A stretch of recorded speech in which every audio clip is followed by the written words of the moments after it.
the thing that's also happening here, and why we really, I think this revolution comment is not just for fun, it really is what is going on. There is a revolution happening in corporate America for sure. It is a recognition that as those factors come together, you no longer can think about how you're having that dialogue with your customer. They are telling you how you're going to have the dialogue with them. We are seeing this advent of big data and the digitization of information. You really have to think about, as sitting there as a CEO, that I have a very different challenge on my hands on how to have this interactive conversation with my customers and how to be able to pivot based on that information. When I used to have these very long design cycles and I could come back a year and a half later and think perhaps I had presented something differently. By then you could be absolutely out of business. So it is a real revolution, because not only do you have to think about perhaps new skills and capabilities of the people that are going to deliver these types of change services and increased rich customer experiences, but you have to then turn around and say the entire way I run my company is very old. It's very vertical.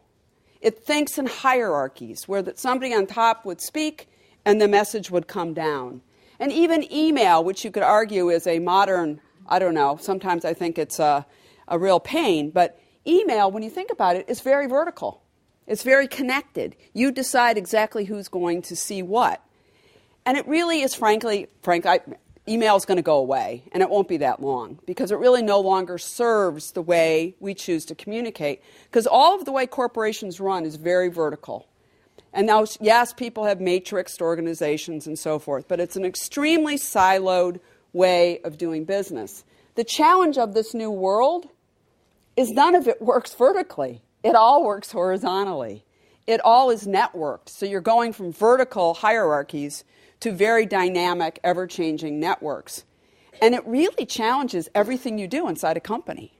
So this revolution is big, and it's happening, and we know because we're ending up talking to a lot of these companies who are trying to understand some of the things and steps that we've taken, on that front. But the revolution is really here, and it's a big deal because, frankly, without trying to make that change and react to those impacts, there are huge opportunities here.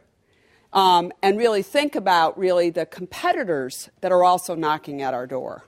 It used to be when you were sitting there and running a company, first of all, we all got used to cycles, and we thought that, the cycle is going to, well, no, this is not a cycle. This is a fundamental shift. And then when you were sitting at a bank, you'd say, oh, gee, what's J.P. Morgan doing? I better find out what those guys at Wells are doing. Forget that. We better worry what Jack Dorsey's doing up in San Francisco.